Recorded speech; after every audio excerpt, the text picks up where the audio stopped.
Hey everyone, it's the one and only magnificent bird, Beak, speaking to you today. And in today's video, I'm back at it with another CRW video, and it's the start of Season 8. And it's going to be, this weekend specifically, is going to be the Qualifier 1. Which, my faction, there's no way in heck we're going to be able to qualify for War of Champions, but for the top of the top factions, it is Qualifier for the War of Champions Season 8. So yeah, that means we're going to get War pretty much probably every weekend from here on out for the next little bit. And before we get started, I hope all of you are doing good and staying safe out there and staying cool out there. I'm doing good and I'm staying safe for the most part. And yeah, hopefully we can get started with the first CRW of this video right away. We should be able to.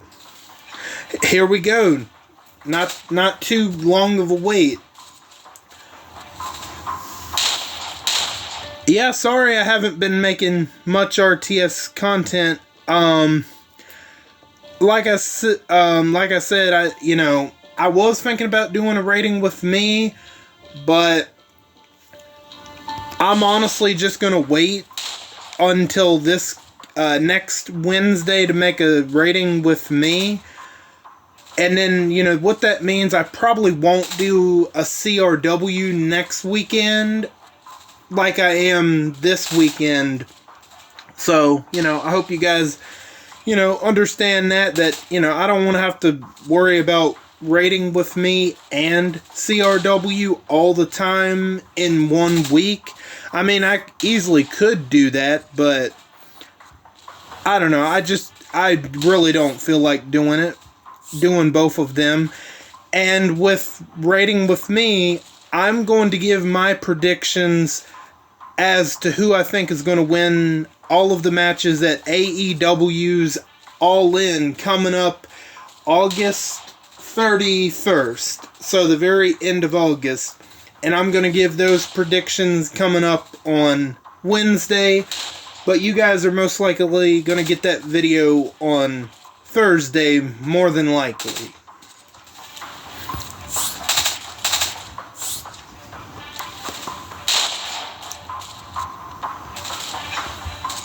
Okay, so let's see. I guess I'll go after...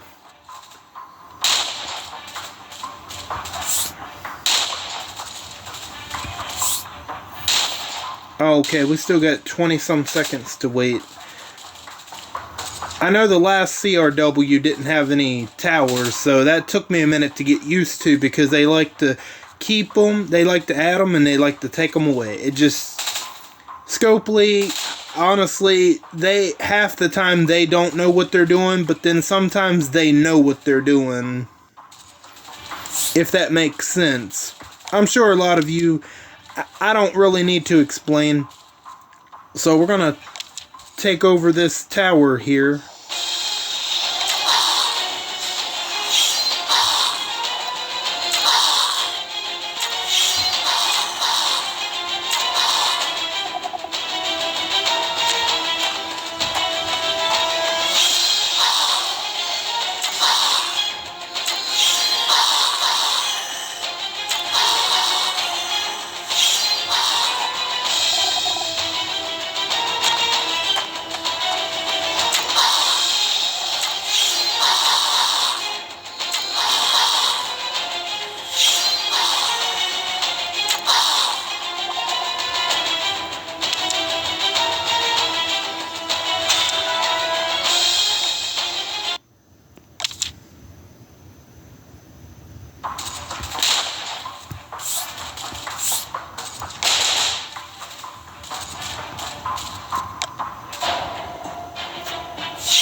I noticed that they have given out these victory tokens, and it's for a stash, and we'll go over what the stash contains, and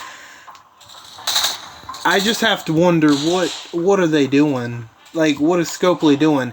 For those that might not be aware yet where those tokens go, as to where they go to a stash, which we will briefly go over because there's not really a whole lot to talk about. You know, which, this week in particular, there's a reason I haven't been making a whole lot of RTS content. Just because there's not really a whole lot to talk about. I remember years ago, I would say about even 4-5 years ago, there was so much to talk about all the time. But it's just a bunch of slop. It's not even worth talking about. Not really.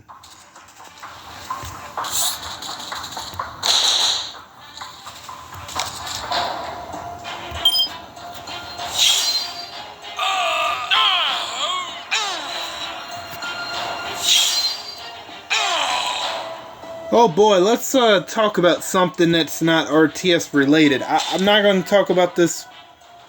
I'm not going to talk about this long. I'm going to talk about this briefly, but oh boy, I see that Disney, they're going ahead with a live action Snow White. Oh boy, Rachel Zegler, Gal Gadot. All I will say, I'm going to say two things. I saw the trailer and my god, those 7 dwarves, they look terrible. They look like nightmare fuel. Well, that's the result of them using CGI when they don't have to. I mean, I know that Disney is aware that, I'm not meaning nothing by this, but I know they are aware that little people, there are actors that are little people, right? Like, you could have gotten 7 little people to play the dwarves, but no. They gotta use CGI because of, nonsense. That's the word I'll use, nonsense, right? By certain individuals. And all I will say is I'm rooting for the evil queen to defeat Snow White, but but we know that's not gonna happen because Snow White, she's got to be a strong, independent female, all that nonsense. But yeah, Disney, they definitely, like, really, Gal Gadot jealous or envious to Snow White's looks. Okay, sure, whatever you have to believe to make yourselves feel better, Disney. Okay, sure. Okay. And one more note I will add, and then I'll drop the Snow White conversation, is, if I was one of the 7 dwarves, if I was, like, grumpy, honestly, I would sell Snow White down the river to the evil queen, and I bet a lot of you would as well. I'm not talking about the classic, obviously. I'm talking about the live action. And honestly, I do see this Snow White movie failing at the box office. And it has nothing to do with Gal Gadot at all. She is simply gorgeous. She is simply beautiful. I mean, nobody can deny that. That's, there's a lot of Gal Gadot hate recently. And, I mean, well, hey, we all can't be beautiful. and they're just jealous of Gal Gadot's beauty, including Rachel herself. That's what it is. Like, yeah, the Snow White movie is going to fail spectacularly. I would be surprised if it made its money. I honestly would, because I know of nobody that likes Rachel Zegler. Now, I'm not saying that Rachel Zegler is, or Rachel Zegler, however you, whatever. I'm not saying that Rachel is ugly. No, I'm not saying that at all. But, however, her attitude is what is ugly, right? Because I remember that interview she gave, when somebody asked her about the classic Snow White, and she pretty much said that the classic 1937 movie was like outdated, and evidently so, or whatever. And then she's like talking about the prince being a stalker or some shit, and she's like, weird. And then the lady reporter, she's like, yeah, super weird. Well, Rachel Zegler, it's gonna be weird, super weird when your Snow White movie ultimately fails at the box office. But that, to you, that's gonna be weird, super weird when that movie undoubtedly fails. Now, is Gal Gadot one of the greatest actresses in the world? No, but she's simply beautiful. That's something that Rachel Zegler is, she's obviously jealous of. I mean, who wouldn't be? But, yeah. Let's see, what are some movies I've seen Gal Gadot in? A couple of the Fast and Furious movies.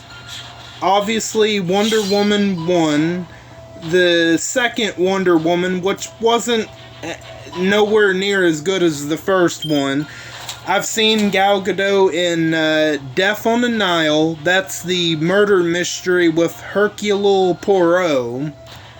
She plays one of the characters in that movie, and that's about the extent I've seen Gal Gadot in movies. I know she's been in more stuff than that, but maybe not much more, but she's been in a couple of the Fast and Furious movies. Wonder Woman, obviously, probably her best role, even if the second one is complete crap. And then she played a character in the Death on the Nile movie. And that's about all I've seen of Gal Gadot in a movie.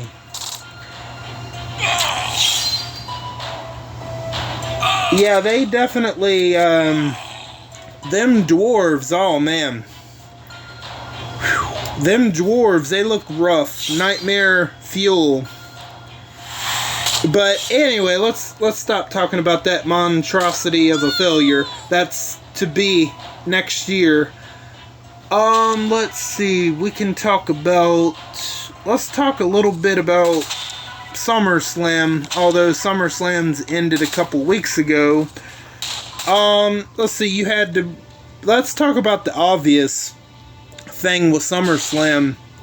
Roman Reigns, yes, Roman Reigns, he came back, and he's got updated theme music, which I actually do prefer, because it has the, like, dun dun dun, dun dun dun, like, at the start of it, which I honestly prefer that over what he had when, before he lost to Cody Rhodes this year, which it has a mix of it being different, but it's also keeping the theme that he previously used as well.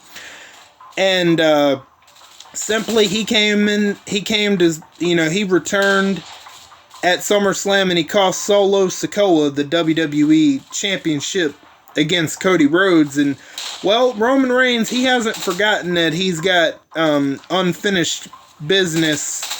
Roman Reigns hasn't forgotten he's got unfinished business with Cody Rhodes, but Solo Sikoa the last couple of months has been talking the most crap about Roman Reigns more so than Cody Rhodes, and he's just like taking over, beating down Jimmy Uso, and beating down Paul Heyman, and trying to declare himself as the tribal chief. Oh, please. Ain't no Solo Sikoa, the tribal chief. There's only one tribal chief. That's Roman Reigns. And I'll say this now. I'm not a big fan. I'm not a super fan of Roman Reigns. But however, Roman Reigns is the only tribal chief. Not that wannabe dollar store version Solo Sikoa. Okay? Now, he can claim he is all he wants, but please. Before WrestleMania, Solo Sikoa was on a massive losing streak. Like, get out of here, Solo Sikoa, please. You're not no tribal chief. But, yeah, Roman Reigns, he came back and pretty much helped. Well, he didn't do it more so. He didn't necessarily do it to help Cody Rhodes, but more so to make sure that Solo Sikoa wasn't getting the job done. And let me see what else happened. Gunfa, he beat Damian Priest for the World Heavyweight Championship because Finn Balor, he turned on Damian Priest. And then earlier in the night, Rhea Ripley, Liv Morgan had their match for the women's championship, and Liv Morgan, she beat Rhea Ripley, but only for Dominic Mysterio, Dirty Dom, as some people call him. He ended up making out with Liv Morgan, thus turning his back on Rhea Ripley, which, I mean, that was inevitable. That was going to happen eventually. So that ultimately just, what that does is that makes Rhea Ripley more of a babyface. And also Finn Balor turning on Damian Priest, that also makes him more of a babyface. And even before that betrayal, people were already cheering for them. And Damian Priest was more so of a babyface before the betrayal anyway, but that's just gonna help further him, Damian Priest that is, as a babyface. So, another result, Logan Paul, that scumbag, he finally lost the United States Championship. And, I don't even care who it's to, but yes, congratulations to you, LA Knight. You finally beat Logan Paul, and you also won your first title in WWE. Congratulations. It was about damn time somebody took that title off of Logan Paul. And then Michael Cole, I just gotta say this. He is one of the greatest, I'm not saying the greatest, but probably the greatest WWE color commentators of modern WWE right now. But I gotta laugh when he said this. He said that Logan Paul, this fool, he actually had the nerve to say that Logan Paul, Michael Cole, said that Logan Paul had an incredible run as the United States champion when that scumbag only defended the United States Championship twice in holding the title for over 200 days. But that's an incredible run. Okay, Michael Cole, I know either you believe your own bullshit or you are told to say that. I mean, nobody in their insane mind thinks that Logan Paul had an incredible run with the U.S. title when he held it for over 200 days, only defended the title twice. You're getting on Brock Lesnar, Roman Reigns territory with that. But it's even worse because it's a mid-card title. And the U.S. title run should have never started in the first place. It should have never happened, but there's one reason why it happened is because of money. That's the only reason. Money and sponsorships, because that poison-ass Prime drink that he's created is, of course, sponsored by WWE at the pay-per-views and all that crap, right? So, money and sponsorships was the reason why they put that U.S. title on Logan Paul. That's the only reason. And I'm just going to say this, I said it once before, but give me Will Ospreay over Logan Paul any day of the year. I'm just going to say that. I've said that. I'm not a fan of Logan Paul. Logan Paul is a real life heel. And I personally don't care for his wrestling ability.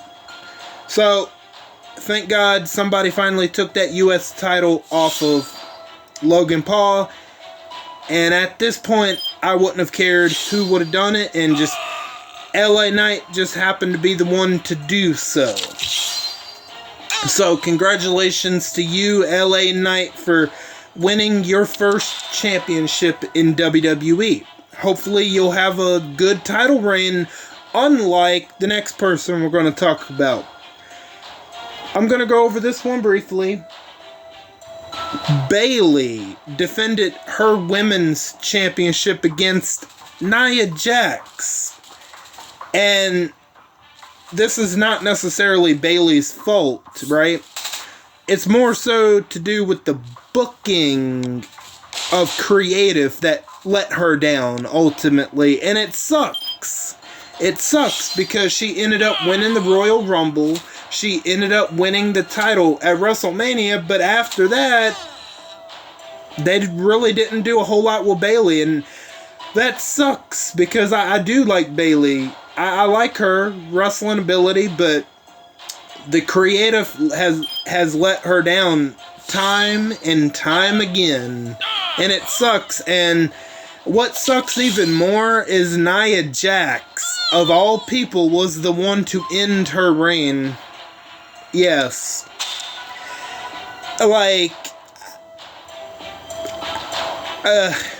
There's not much to say other than hopefully Nia Jax doesn't keep the title long. How I would have booked that match, this is how I would have done it differently. I would have had Bayley barely beat Nia Jax by the skin of her teeth. I would have had her retain. And then I would have had Tiffany Stratton come out there and cash in. I would have had, after the match, I would have had Nia Jax get so mad where she brutally and viciously beats down Bayley and she leaves, only for Tiffany Stratton to come out there and cash in on Bayley. Boom. You get a new women's champion just like that. It wouldn't have been that hard. It really wouldn't have been that hard, Triple H. But there's one reason. There's one reason that Nia Jax is getting the push she's getting now. And there's one reason that she won the title. Nia Jax better thank her lucky stars that The Rock, Dwayne Johnson, is on the board of directors. That's the only reason why, bro. Like, come on. Like, my God, that if there was one blunder with the SummerSlam pay-per-view, it was Bayley and Nia Jax, without a doubt. Let's see, what else do I want to talk about? CM Punk, Drew McIntyre. We can talk about that. Well, Drew McIntyre, he got some sort of revenge. He got the win over CM Punk. After CM Punk, I think he hit a move on Drew McIntyre, and then Seth Rollins, he was counting 1, 2, and then Drew McIntyre kicked out, and CM Punk, he got all pissed off at Seth Rollins for not counting fast enough, so he ends up picking up Drew McIntyre. CM Punk picks up Seth Rollins, and he hits the go to sleep on Seth Rollins, and Drew McIntyre takes advantage of the situation, and he low blows CM Punk, and he hits a Claymore on CM Punk on top of that, and Seth Rollins recovers long enough to, Drew McIntyre's pinning CM Punk, and Seth Rollins recovers long enough to count the 1, 2, 3 pinfall on CM Punk. Drew McIntyre's your winner, and honestly, that was the right way to go, to have Drew McIntyre win that first match, because if CM Punk would have won that first match, he would have felt like, well, I don't need to face Drew McIntyre again. Hey, I've embarrassed the hell out of him month after month. Plus, I beat him at SummerSlam. Hey, I'm done with Drew McIntyre as far as I'm concerned. So they needed to have Drew McIntyre get some kind of... They had to have him get one up on CM Punk. That way, now them two, CM Punk and Drew McIntyre, are more than likely going to have a match number 2 at the whatever the next pay-per-view is, which I believe it's going to be in September. No, you know what? My mistake. I actually got 2 pay-per-view dates mixed up. AEW's All In is actually going to be August 25th, and WWE's pay-per-view is going to be August 31st. My bad. I accidentally got those dates mixed up. I was like, wait a minute, something ain't right. AEW usually doesn't have a pay-per-view on Saturdays. That's WWE. That's my bad. AEW's All In happens the 25th, which is next Sunday. And the latest pay-per-view for WWE, which is something Berlin or something, August 31st. So there you go. That was my bad. That was my mix-up. That's how much I keep up with WWE, y'all. Now, anything else I want to talk about involving SummerSlam? I talked about Cody Rhodes, Gunther, the Nia Jax Bayley match, Logan Paul.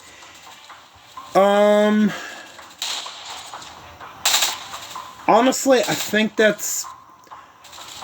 I really ain't got much to talk about with,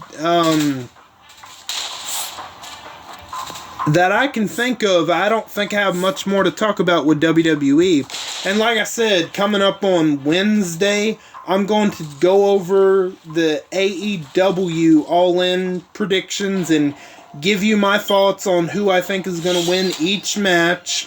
And yeah, I'm going to save that for rating with me. And then plus, who knows, I might have something else to talk about by then as well, and I'm sure I will. And then let's see, what did we talk about? We talked about the whole Snow White debacle, SummerSlam,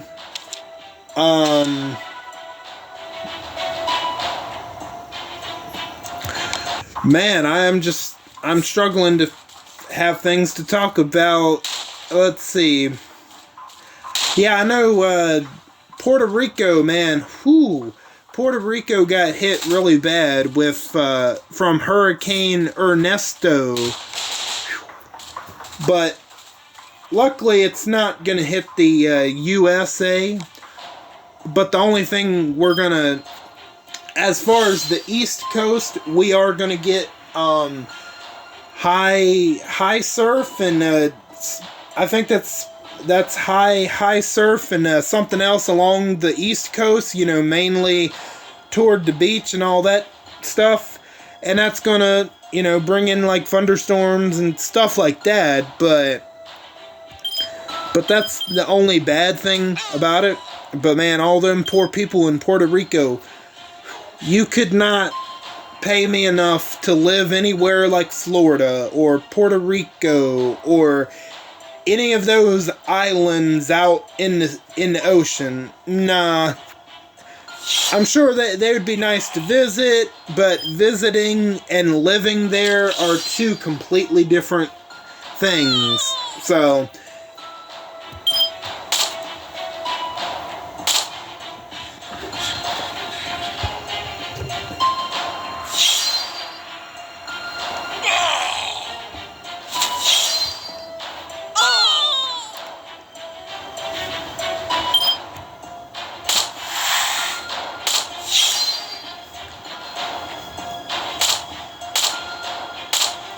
oh, you know what I forgot to do? We were going to look at the stash, and I totally got into the conversation about WWE and what Disney's, their latest debacle, and I totally forgot. We will take a look at that stash, but there's not really much to talk about with that stash, to be honest. And I don't know why they're doing what they're doing with the stash.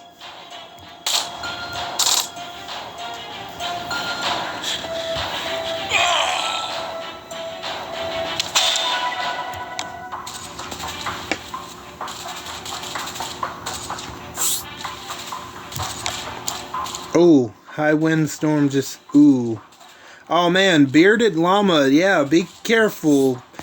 Ooh, high wind storm, Be careful. Absolutely. Okay, who do I attack? I guess this team here.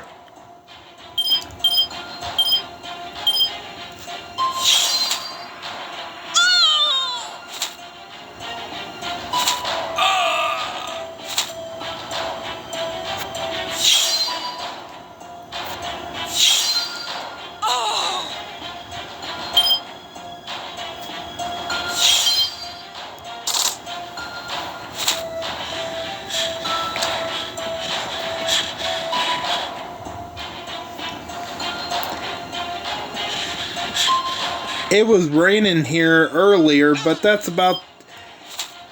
Now, I know here in Virginia today, they was calling for thunderstorms, which... It all depends on where you live at in Virginia. Some people probably got the thunderstorms and rain. Some people just got the rain. I was in an area where it looked like we just got rain, which... I mean, I honestly don't mind that. Whatever, it is what it is. But I think they're calling for thunderstorms again tomorrow. So, again, I might be lucky again and we might only get rain. But this time, my area might get the thunderstorms on top of the rain. I mean, it depends, right? I'm not hitting that Regina team. No, I would rather pull my hair out. I'm good. Now, while that's happening, let's take a look at this stash real quick. So, here is this war special stash. Air quotes, special. So, as you can see, we have 5 stars, 4 stars, 3 stars. Like... Explain to me, what's so special about this? Not even the new players are gonna want this crap. Like, yeah, there's nothing special in here. Yeah, nothing special whatsoever. We do have a choice box, which has some weapons in them, so let's take a look at them. Dexter Savage Rebar Club. 40% attack, huge bonus to AP, improved splash damage, increase crit multiplier by 20%, improved splash damage, a better chance when attacking, a better chance to deal 150% damage to all enemies adjacent to the target. I mean, I don't think that's necessarily a good weapon now. They're certainly way better. Let me see how long I've been going. Oh, okay. I thought I've been going longer for some reason, to be honest with y'all. Next up, so Dexter's Savage Club, I don't know about that. Let's take a look at the next one. Lori Savage Holiday Handgun. 40% attack, huge bonus to AP when attacking, improved bonus attack, 1535. Okay. The 1535, you know, it's 1535, so it's an automatic, like, the 4th slot is automatically very good. Although you can get improved, but having 1535 is, yeah, having it 1535 is pretty good. I will say that. And depending on who you put that weapon on, the improved bonus attack can be good. It just all depends on who can take advantage of that weapon, right? So it depends. I think I have one of these weapons, in fact, but I don't really use it. So, I don't know. Let's take a look at the rest of them. Maggie and Glenn Scout Firing Knife. So, okay. So it has improved stronger attack plus burn and improved pain spread. Okay, so, I mean, so far, it might be the best of the 3 weapons at the top. So, not a bad weapon, but you have to know the right sort of tune to put this weapon on. So, I mean, probably the best weapon of the 3 at the top so far. Next up, we have Bloody Violent Bandaged Spear. 35% attack, a medium bonus to AP when attacking. At the start of each turn, this fighter and one teammate recover from bleed and burn and gain 10% AP. Strong healing. At the start of each turn, 2 teammates heal 10% of their max HP for each strong teammate. So,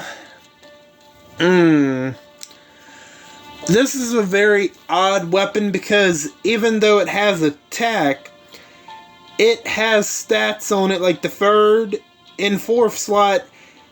The 3rd and 4th slot specifically, it's like they built this weapon to be defensive even though it has attack on it.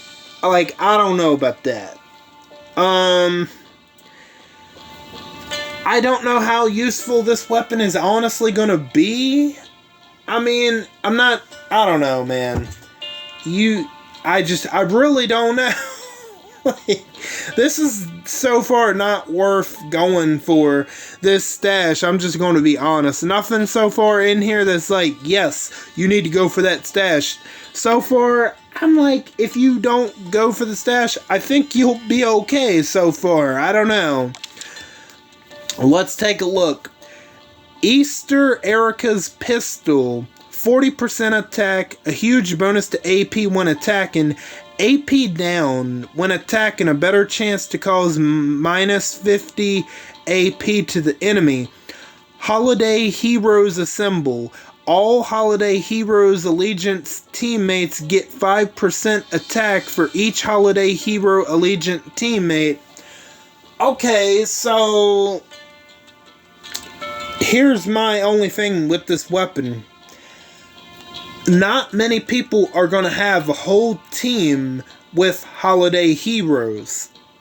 There's the flaw in that weapon.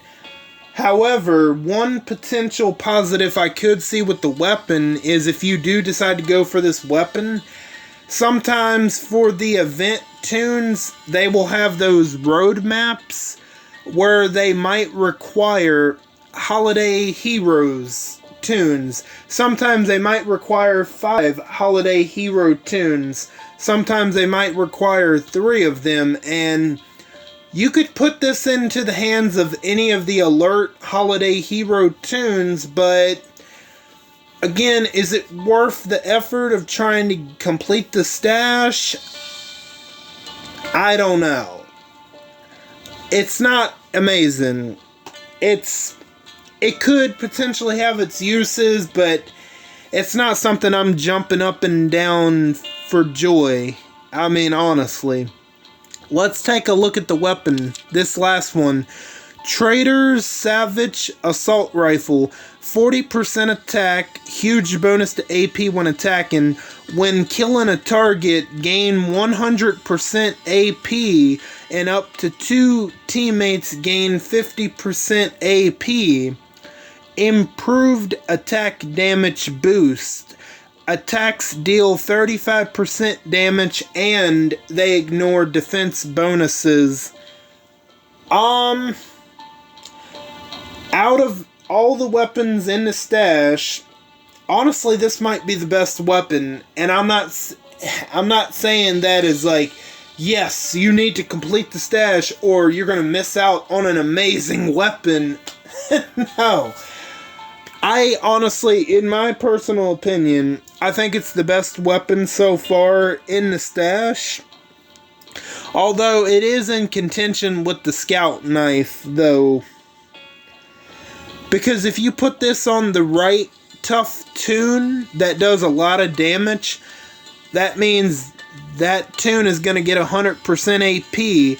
Plus, 2 other teammates are going to get half of their AP, 50% AP, which is gonna be very nice. Plus, the 4th slot, attacks deal 35% damage, plus they will ignore defense bonuses on top of that, which is very good. So, if you are gonna complete the stash, my recommendations probably would be this scout knife or the Trader's assault rifle. Honestly, those are the best 2 weapons. The other ones, I mean, if you want to go for any of the other weapons, be my guest, but I don't know.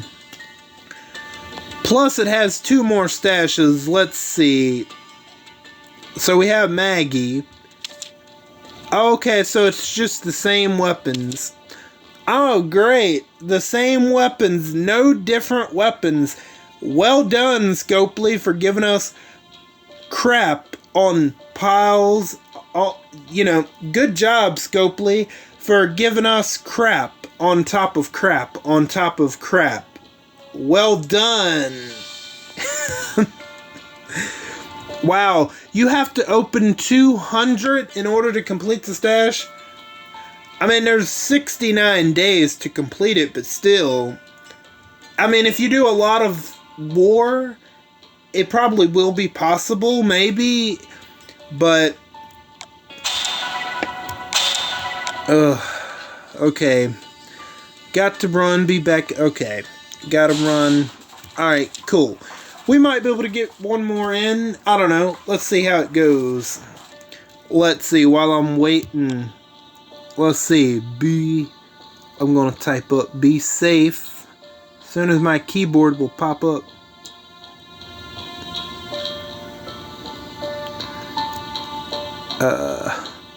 Let me see. LL. Okay, so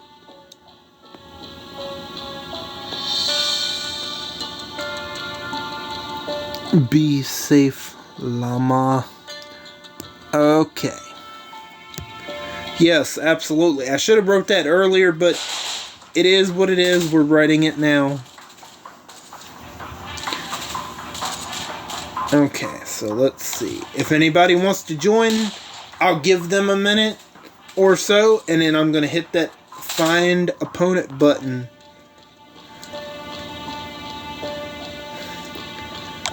So I'm pretty sure I completed the daily challenges for the Battle Pass. Yes, I have.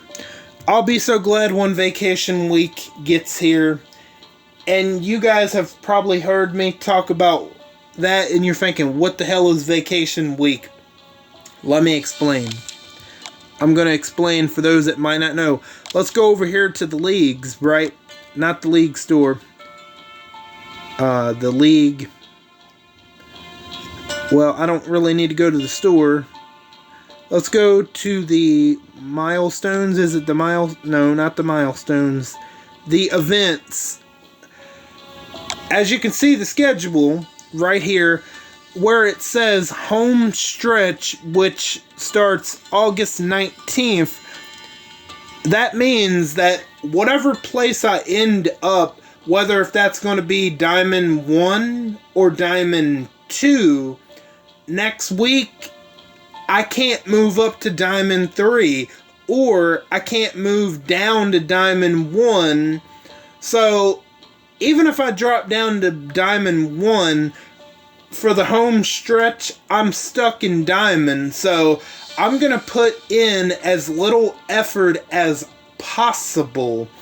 So that means all of next week, besides raiding with me, I'm going to be uploading other stuff for my channel that's not RTS related. Like, probably most of next week, other than Wednesday, I'm most likely going to be uploading a part for Batman Arkham Knight. That way I have those re-recorded weeks ahead of time. So I'm going to put in as little minimum effort as possible into the game during vacation / home stretch week. I've done that. You can't move up to Diamond 3. You can't move down to Diamond 1. There's no consequences for not participating. Although, if there is a CRW, I'll probably put a little bit more effort into CRW. But other than that, you know, why try? Why try? Like, okay, nobody wants to join, so if they do, they would have already done it, so let's find an opponent. Okay. Yeah, this might be the last one for tonight, just because I gotta get to uploading it, and, you know, it's gonna be a long upload, you know, so yeah, that stash is pretty pointless. Wouldn't you guys agree? I mean, who the hell is gonna... Like, none of those tunes are... Nobody can use them. Not even new tunes. I mean, they could, but... Those tunes are not even relevant. None of those tunes are relevant anymore. Oh, okay, so we got New Age Coalition, which I believe at the time they were... Wait a minute. No. What was my old faction? I know I've said it many times. It might be these guys. No, I think it might be. I think it might be New Age. Or no, it was somebody else. No, it wasn't New Age Coalition. No, I know what my old faction before I switched over to I Quit was Eminem Death Squad, I believe it was. But shoot, I've been with I Quit for the better part of 2... No, it's been more than 2 years. It's been about 3 years, I believe. It's been over 3 years. There's a way to find out for sure. But yeah, this is going to be my last CRW, or my last war for this video. And then I'm going to get to uploading it. Hopefully it'll be uploaded by... It should be uploaded by Saturday if nothing goes wrong. And my next RTS upload is going to more than likely be raiding with me as I do some raids for you guys, and I'm going to talk about who I think is going to win all of the matches at AEW's All Out, which will be on August 25th. And then besides that RTS upload, I don't think I have nothing as far as RTS uploads this coming up week. I don't think I have anything on the horizon, just because, well, it's vacation / home stretch week. So And I've always done that for the longest time. Oh boy, I enjoy vacation week. That means I will do the bare minimum. I will do the daily challenges for the battle pass. And if there might be some road maps I might do. And once I get all that done, boom, I delete the game until 8 o'clock the next night. I get on the game 8 o'clock, I spend a little more than an hour on the game, boom, delete the game again, wait till 8 o'clock the next night. I do that until the following week when I have to put my full effort back into it. And I'm kind of sad when vacation week ends, but it's got to end sometime. And I'm going, oh boy, I'm not even upset about anything because I know vacation week is coming up. That means I get to put in as little effort as possible. I can't wait. I can't wait.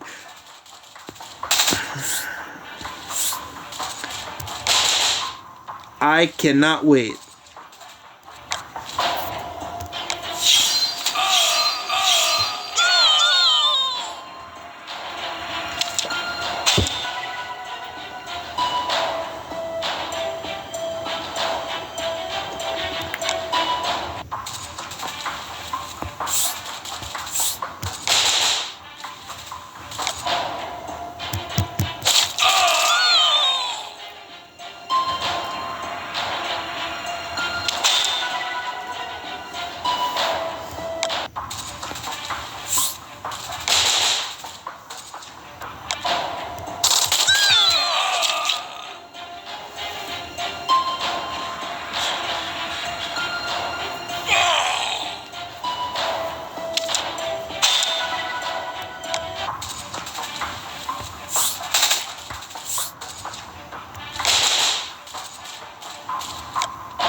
Oh, and one more thing I do want to, excuse me, one more thing I do want to share. Daryl Dixon, that's right, Daryl Dixon, Season 2, The Book of Carol. That's going to be Season 2 of Daryl Dixon's spinoff, is coming back on September 29th. And I just got to say, I'm looking forward to that, so definitely expect spoiler reviews for that in the future. Absolutely. More than likely going into October. That's when those weekly Rating With Me videos are going to be a prominent thing. Which I'm assuming that Season 2 is going to be 6 episodes. Although they could extend that number. But I don't have any confirmation on that whatsoever.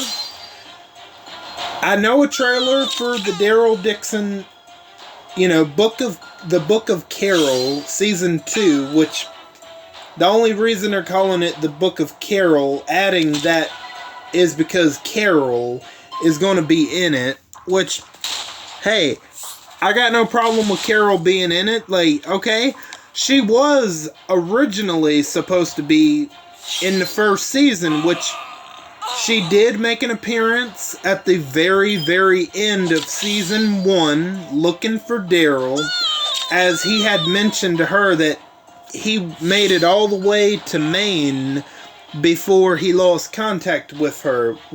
That's when he ended up in France, right? So, I don't have a problem with her being in it. I guess she couldn't, at the time, she couldn't be in it. Maybe she had, like, real life stuff going on, all that great stuff. But she was able to manage to be in, like, the literal last couple of minutes in Season 1, so there you go. But she has managed to be free for Season 2. And, I wonder why she's managing to try to find Daryl, right? Because she had told him that, somebody came back, but we didn't know who she said, right? There's been speculation that I think the most popular theory out there is that she was telling him that Rick came back. But, I mean, and that could be true. That could be possible from what we know of, you know, the ending of The Ones Who Live, because Rick reunited with Judith and RJ. I'm assuming he reunited with them back at Alexandria. We don't get confirmation on that. I don't know, because they reunite in a field, right? That could be an area of Alexandria. Maybe that's Commonwealth.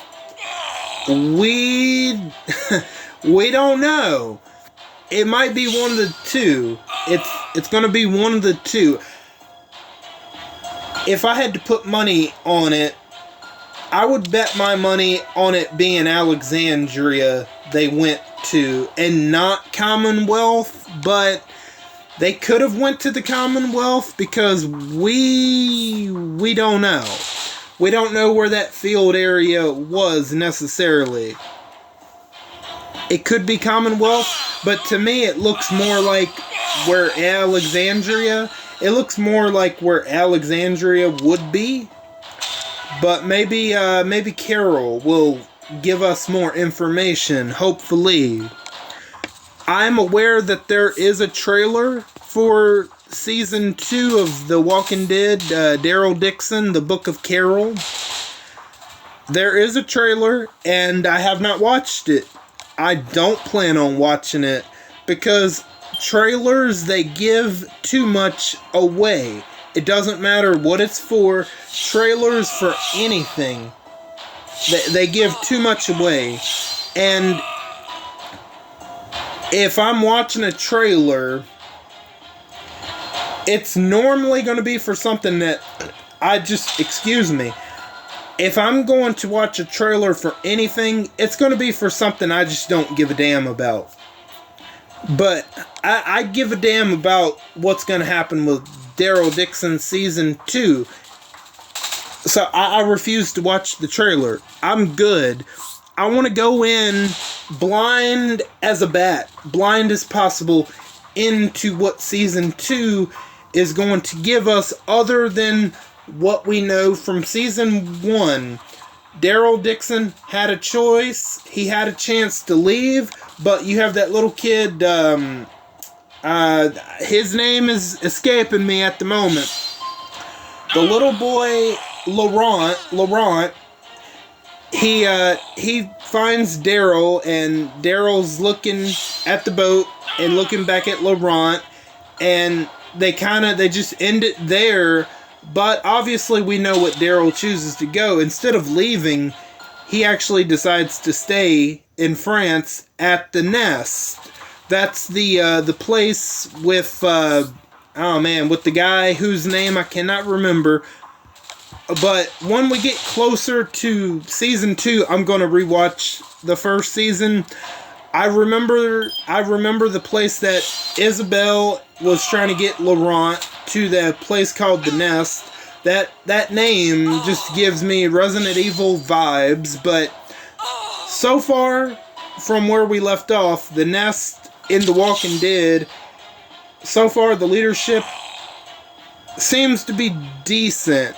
No bad people as far as we know.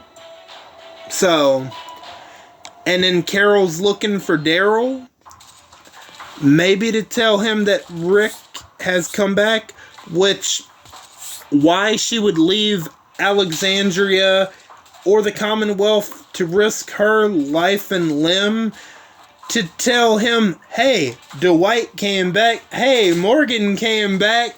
So for her to reveal that Rick came back, I think it would make all the more sense.